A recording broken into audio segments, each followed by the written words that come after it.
Fala pessoal, estou aqui para a gente começar nossas propriedades periódicas, nossa primeira aula de propriedades periódicas. Então, na nossa última aula a gente estava dando detalhes finais da tabela periódica e agora a gente começa a falar dessas propriedades.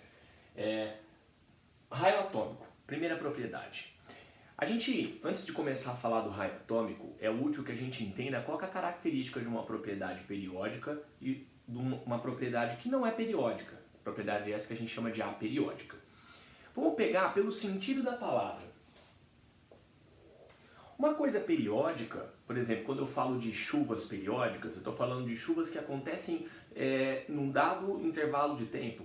Então, a cada 2 meses, a cada 2 dias chove, ou faz sol, ou qualquer outro fenômeno que a gente queira medir. Então, uma coisa que acontece periodicamente é uma coisa que acontece num dado intervalo de tempo. No nosso caso, pensando no que a gente está falando, nós estamos falando de propriedades físicas e químicas, que não vão se repetir num dado intervalo de tempo. A minha referência não é o tempo aqui. A minha referência vai ser o número atômico. Então, uma propriedade periódica é uma propriedade que, num dado intervalo de número atômico, ela tem um comportamento semelhante. Não dá para dizer que é 100% igual, correto? Mas é um comportamento semelhante. Beleza? Então, é isso que vai dizer, ou que vai tratar as nossas propriedades periódicas. Graficamente, como é que eu represento isso aí? Tem muito exercício que aparece gráfico de propriedade periódica e é útil da gente avaliar. Vamos fazer um paralelo com a matemática. Se você pegar funções matemáticas que são periódicas, como o seno e o cosseno, você vai ver que num dado intervalo de x, o valor de y é sempre o mesmo, não é? Aquilo é uma função periódica perfeita. Tentando levar esse comportamento gráfico de uma função periódica para cá, o gráfico de uma propriedade periódica ele tinha que ser, guardadas as devidas proporções, mais ou menos parecido com o gráfico do seno e do cosseno. É óbvio que ele não vai ser simétrico igual o seno e o cosseno, porque os períodos da tabela não têm o mesmo tamanho. Mas ele é um gráfico de comportamento oscilatório, tá? Mas talvez não tão perfeito quanto aquele lá. Então, qualquer propriedade periódica das que a gente vai citar aqui, ela tem que ter um comportamento gráfico parecido com algo periódico quando a gente compara essa propriedade com o número atômico Z. E uma propriedade aperiódica?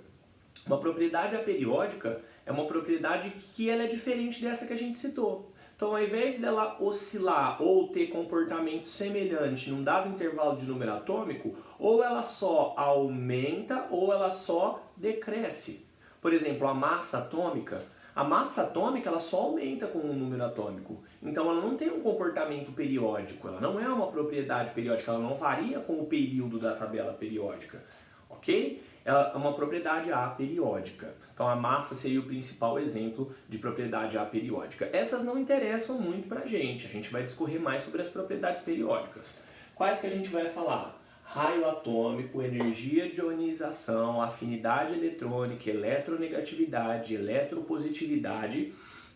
Aí a gente vai falar de reatividade, de densidade, ponto de fusão e ponto de ebulição.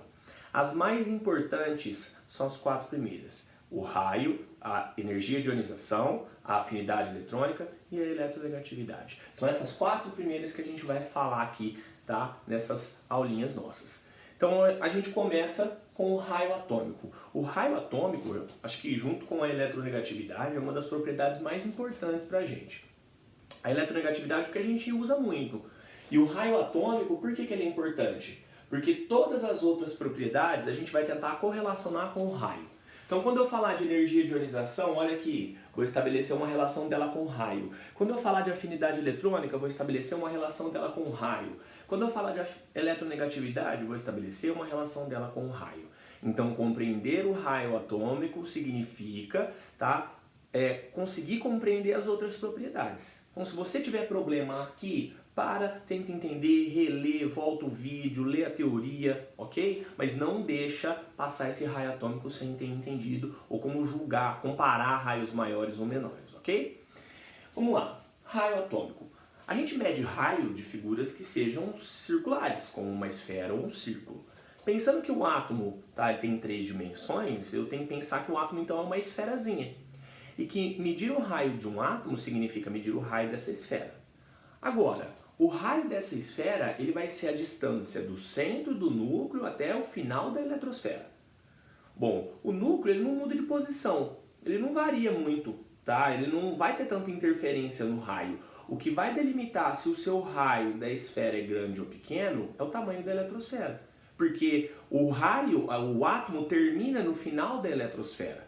Então, se a sua eletrosfera for muito grande, o seu raio tende a ser alto. Se sua eletrosfera for muito pequena, o raio tende a ser baixo. Essa é uma relação importante que a gente vai usar na nossa explicação. Então, o raio atômico, ele depende, como a gente está falando, do tamanho da eletrosfera. Então, ele vai depender de dois fatores. O primeiro deles, quem que é? Número de camadas. Presta atenção.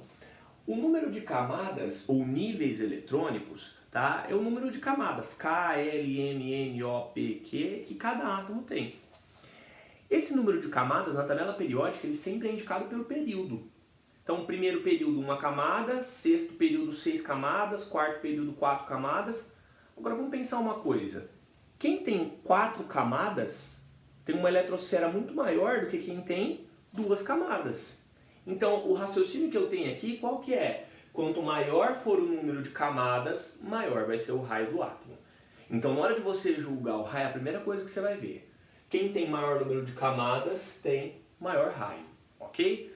Então, na tabela periódica, como a gente está falando, quem indica as camadas são os períodos.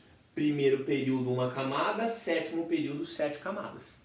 Então, quanto mais para baixo o átomo tiver, mais camadas ele tem, maior é o seu raio, beleza? Só que pode acontecer do seu átomo ter o mesmo número de camadas. Se você pegar, por exemplo, no quarto período tem um monte de elementos, no quinto tem um monte. E quando um átomo tem o mesmo número de camadas, o que eu uso? Esse segundo critério aqui. Então, se eventualmente o seu átomo tiver o mesmo número de camadas, você vai vir para esse segundo critério, que é a chamada carga nuclear. Agora, carga nuclear, quem está no núcleo e tem carga? É o número de prótons, não é? O número de prótons que a gente representa por Z e chama de número atômico, não é? Então, pensar nesse segundo fator significa, de maneira simples, pensar no número de prótons que o átomo tem no seu núcleo. Dito isso, a gente vai julgar raios maiores e menores de que jeito? Imagina que você tem dois átomos que estão, como eu falei, no quarto período. O que vai acontecer? Bom, os dois têm o mesmo número de camadas, então o primeiro critério não me ajuda muito, eu vou ter que ir para o segundo. Aí, o que você vai fazer? Você vai ter que olhar para o número atômico. Pensa comigo. Quem tem número atômico maior tem mais atração do núcleo pela eletrosfera. E se o núcleo atrai mais a eletrosfera, a tendência é que essa eletrosfera fique menor e o raio diminui. Agora, imagina no quarto período um átomo que tem número atômico baixo. Se ele tem número atômico baixo, o que acontece? Tem pouca atração do núcleo pela eletrosfera. Se tem pouca atração do núcleo pela eletrosfera, essa eletrosfera está mais expandida, sim. Se ela está mais expandida, o raio é maior. Então, quando eu estou no mesmo período da tabela, quanto maior o número atômico, maior a atração do núcleo pela eletrosfera e o raio diminui. É inversamente proporcional. Quem tem número atômico maior tem raio menor. E o contrário vai ser válido quando eu estiver falando de números atômicos menores. Agora, num período, numa linha da tabela, como é que o número atômico se comporta? Lembra? O número atômico está aumentando da esquerda para a direita, mas quando o número atômico aumenta, o raio diminui. Então o raio está diminuindo para cá e está aumentando para o lado de lá. Então o raio na tabela periódica ele aumenta para baixo e para a esquerda. Quem é o maior raio de todos da tabela? Ó, é o frâncio, Fr. O último elemento da família 1A. Correto? Ele é o elemento de maior raio atômico, ele tem 7 camadas, ok? E o menor raio de todos? É o hélio, beleza? O hélio é o menor raio de todos, é o primeiro gás nobre, é o primeiro elemento da família 8A no primeiro período, beleza? Então, tá aqui os elementos de maior raio e de menor raio na tabela periódica. Agora, é útil que a gente pense no raio em situações específicas como o cátion, como o ânion e como os isoeletrônicos. Vamos lá. O cátion é aquela espécie que a gente já citou e a gente sabe que o cátion é aquele que perde elétrons. Então, você tem seu átomo neutro, perdeu elétrons. Quando o átomo perde elétrons, muitas vezes, tá, ou na maioria das vezes, ele pode perder sua camada toda. Bom, mas se ele vai ter menos camadas, o que vai acontecer com o raio? Quem tem menos camadas tem raio menor.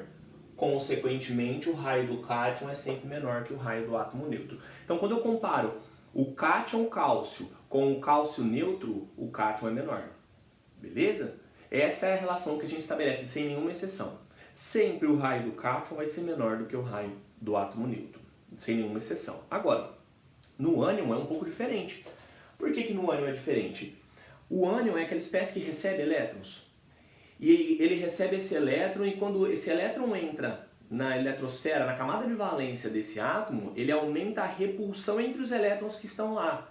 E aumentando essa repulsão, os elétrons tendem a se afastar. O que acontece? O raio do ânion é maior do que o raio do átomo. Então, quando eu comparo o oxigênio ânion bivalente com o oxigênio neutro, o ânion é maior.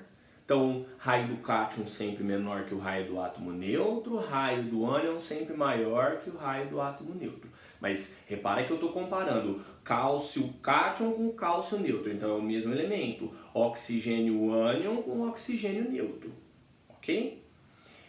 E se eu tiver elementos ou espécies que são isoeletrônicas? Os isoeletrônicos são aqueles íons, átomos neutros ou cátions, cátion ou ânion, que têm o mesmo número de elétrons. E se eles têm o mesmo número de elétrons, o que é igual? O número de camadas. Por exemplo, quem tem 10 elétrons tem 2 camadas. Então, eu não posso usar esse primeiro fator. Como eu não posso usar esse primeiro fator, eu vou para qual? Para o segundo. Então, se o número de camadas é igual, quem tem número atômico maior tem maior atração do núcleo pela eletrosfera e o raio faz o quê? Diminui. Beleza? Então, para os isoeletrônicos, quem tem maior Z tem menor raio. Primeira propriedade está feita. Raio atômico, propriedade mais importante, ou uma das mais importantes de todas, como a gente já discutiu alguns minutos atrás. Não esquece dessas relações aqui. Mas presta atenção, você não pode julgar raios maiores ou menores usando só isso aqui. Ah, um raio é maior que o outro porque está mais à esquerda e mais abaixo. A justificativa tem que ser feita em função disso daqui. Segunda propriedade periódica. Segunda propriedade periódica é o que a gente chama de energia ou potencial de ionização. A definição de energia de ionização, tá? Ela é a energia necessária, absorvida, para retirar um elétron da camada de valência de um átomo, tá? Que seja isolado e que esteja no estado gasoso. Dizer que ele está isolado significa dizer que ele não está ligado a ninguém. E o estado gasoso está o mais afastado possível. Então essa é a definição de energia de ionização, energia que eu preciso absorver para tirar um elétron desse átomo isolado no estado gasoso. Então eu posso representar isso que eu acabei de dizer numa equação química, ó. Imagina o magnésio, vem aqui comigo, ó. Magnésio 12. Então o magnésio 12 tem 12 prótons. O magnésio ele vai absorver uma energia que eu chamo de energia de ionização. Aí você pode me perguntar, se a energia é absorvida, então o processo é endotérmico? É sim, tá? O ΔH é positivo. Então absorveu essa energia, que é a energia de ionização. Quando ele absorve essa energia, ele perde um elétron e se transforma num cátion. Então ele virou um magnésio mais. Então essa é a energia de ionização. Presta atenção, essa aqui, tá, é o que eu chamo de primeira energia de ionização. Por quê? Porque é a retirada do primeiro elétron. A segunda energia de ionização é a retirada do segundo, a terceira do terceiro, a quarta do quarto e assim sucessivamente. Então, em teoria, o magnésio poderia ter 12 energias de ionização, porque ele tem 12 elétrons neutros. Então, ele poderia tirar os seus 12 elétrons. Em que pese, isso não tem nenhuma utilidade de eu tirar todos os elétrons de um átomo. Então, primeira energia de ionização, segunda, terceira, quarta e assim sucessivamente. Aí, se eu quiser tirar mais um elétron dele, magnésio 12, só que eu vou tirar do cátion, vou tirar desse aqui. Então é um elétron que sai de cada vez.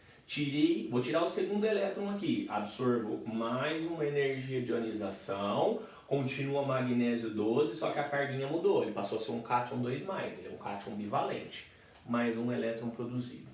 Essa aqui, ó, é a segunda energia de ionização e essa a primeira. E aí eu poderia ficar escrevendo energias de ionização ou equações até tirar todos os elétrons do magnésio, mas não é esse o objetivo, ok? Agora, como todas as propriedades, a gente vai tentar relacionar ela com o raio. como eu falei. Vamos pensar uma coisa. Primeiro, eu vou pensar pelo raio alto. Um raio alto significa que é uma esfera muito grande. O elétron que ele vai perder é o elétron da camada de valência. E se o raio é muito alto, o elétron da camada de valência está muito longe do núcleo. E o núcleo exerce pouca influência sobre ele. Se o núcleo exerce pouca influência sobre ele, eu preciso fornecer menos energia para ele sair. Então a energia de ionização é mais baixa. Ou seja, quando o raio é alto, a energia de ionização é baixa. Eu preciso absorver pouca energia para tirar esse elétron da camada de valência. Agora vamos pensar no raciocínio contrário. Raio baixo. Um raio baixo significa um átomo com uma esferazinha pequenininha. O elétron da camada de valência, que é o que ele vai perder, está muito próximo do núcleo. Então o núcleo segura muito esse elétron. E fica mais difícil de eu tirar esse elétron. Então eu tenho que fornecer mais energia.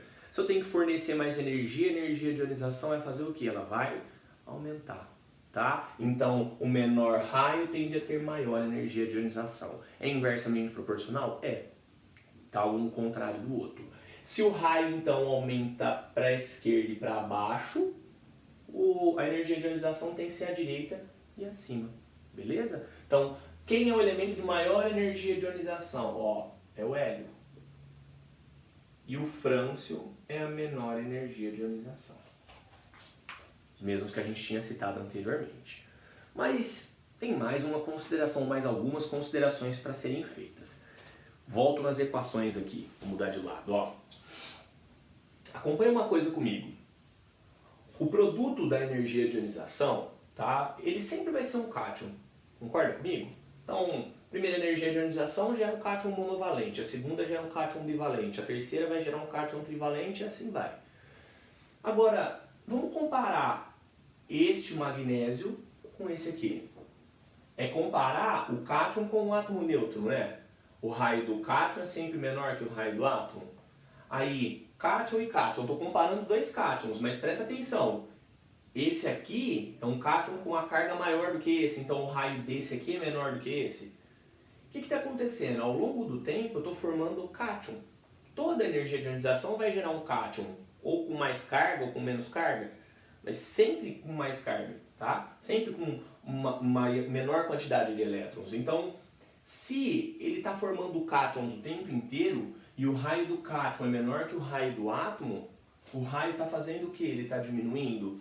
E se o raio diminui, o que acontece com essa energia aqui? Ela sempre vai fazer o quê? Vai aumentar.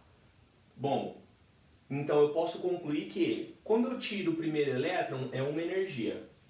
Só que quando eu vou tirar o segundo elétron desse aqui, essa segunda energia ela é um pouco maior, porque o raio fez o quê? Diminuiu. E a terceira energia vai ser o quê? Um pouco maior do que a segunda, porque eu formei outro cátion que reduziu mais o raio ainda. Então tirar elétrons vai fazendo o quê? O átomo é desse tamanho, ele vai com o seu raio diminuindo, porque ele vai perdendo camadas, só que quando o raio diminui a energia faz o quê? Ela aumenta. Então eu posso afirmar o que eu escrevi aqui. A primeira energia de ionização é a menor de todas, aí a segunda aumenta um pouco, a terceira aumenta um pouco, a quarta e assim sucessivamente. Então, as energias de ionização, ó, elas sempre vão ser o quê? Crescentes. Sempre vão ser energias que são crescentes, tá? São energias que vão aumentando, mas cabe fazer uma ressalva. Eu vou continuar no exemplo do magnésio. Eu coloquei a distribuição eletrônica do magnésio aqui para a gente observar um detalhe. Esse primeiro elétron que eu tirei do magnésio, tá? Eu tirei da 3s2, certo? A hora que eu tirei, o 3s2 virou o quê? 3s1, certo? Beleza, virou 3s1. Aí o segundo elétron eu vou tirar daqui. Que eu tirei o segundo elétron, sumiu o 3s, não é? Então eu acabei com a terceira camada. Os dois primeiras energias de ionização são crescentes? São. E o valor delas é próximo. O terceiro elétron eu vou tirar da onde? Ó, então, os dois primeiros eu tirei da camada N, o terceiro elétron eu vou tirar da onde? Daqui, não é? Essa camada não é a mesma dos dois primeiros. O que vai acontecer? A energia aumenta, mas ela dá um pulo, ela dá um salto, vai muito maior do que as duas primeiras, porque eu mudei de camada. Então a energia é crescente? É. Só que o valor da energia é crescente e próximo quando eu tiro elétrons de uma mesma camada. Quando eu mudar de camada, a energia aumenta, mas ela aumenta muito mais. Dá um salto de energia, como a gente fala. Ok? Então, quando eu tirasse todos os elétrons e eu fosse pular da segunda para a primeira, ia ter mais um salto. Ok? Porque eu estaria mudando da segunda para a primeira camada. Então, as energias elas são crescentes e próximas, sempre dentro de uma mesma camada. Quando eu mudo de camada, muda a energia. E eu consigo, inclusive, relacionar isso com a família do elemento. Ok? Vamos lá. Um elemento da família 1A tem um elétron na camada de valência. Tirei esse elétron, o segundo eu já tiro de uma mais interna. O salto foi da primeira para a segunda energia. Aqui, o magnésio está na família 2A. O salto aqui vai acontecer da segunda para a terceira energia, do segundo para o terceiro elétron. O alumínio, por exemplo, está na família 3A, tem 3 na camada de valência. O salto para ele acontecer da terceira para a quarta energia. E assim sucessivamente. Tá? Então, essa é a energia de ionização. De maneira simples, ela vai medir para a gente a facilidade de formar um cátion. Porque se essa energia de ionização ela é baixa, o elétron é facilmente perdido. O átomo é um bom doador, correto? Ele tem muita tendência de formar cátion. E é isso que fica de interpretação dessa segunda propriedade periódica. Continuamos na próxima aula com as outras propriedades que faltam. Um abraço.